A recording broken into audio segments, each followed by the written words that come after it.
نبی کریم صلی اللہ تعالی علیہ وسلم نے ایک انتہائی سخت گیر معاشرے کے اندر انقلاب برپا کر دیا، ایسا معاشرہ جو بڑی گمراہی میں اور گمراہی کے گھٹا ٹوپ اندھیروں میں ڈوبا ہوا تھا۔ اس معاشرے کے لوگوں کو نبی پاک صلی اللہ علیہ وسلم نے مقتدا بنا دیا۔ کیسے بنایا؟ 3 چیزیں، اور اگر کوئی زیادہ فوکس کرے گا تو زیادہ سے زیادہ 4 چیزیں حضور نے معاشرے میں پیدا کر دی، اور معاشرہ مقتدا اور پیشوا لوگوں کا معاشرہ بن گیا، صالحین کا معاشرہ۔ کیا چیزیں حضور نے پیدا کی؟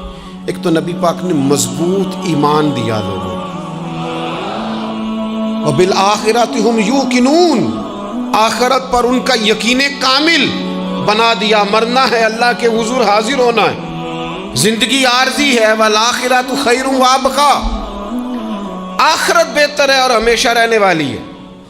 تو نبی پاک علیہ السلام نے مضبوط ایمان لوگوں کے دلوں میں پیدا کیا، اور پھر ساتھ حضور نے انہیں عمل صالح کی طرف مائل کیا۔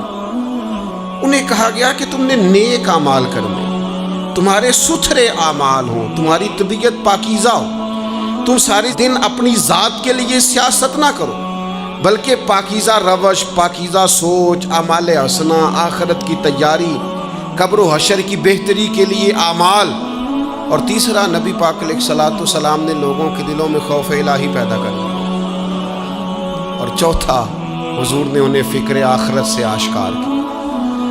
ان کو اپنے گھر کی، بچوں کی، روزی کی، رزق کی، مستقبل کی اتنی فکر نہیں تھی جتنی اپنی آخرت کی فکر تھی۔ خوف الہی اور فکر آخرت اتنی بڑی 2 اہم چیزیں ہیں جو انسان کو طاقتور کر دیتی، اور اگر یہ دونوں چیزیں موجود نہ ہوں تو بڑے دینی کام کرنے والے بھی دنیا دار ہوتے ہیں۔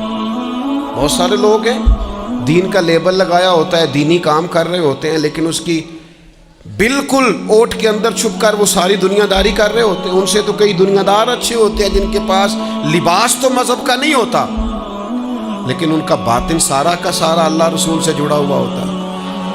تو ایک تو مضبوط ایمان، دوسرا اعمال حسنہ، تیسرا خوف الہی، چوتھا فکر آخرت۔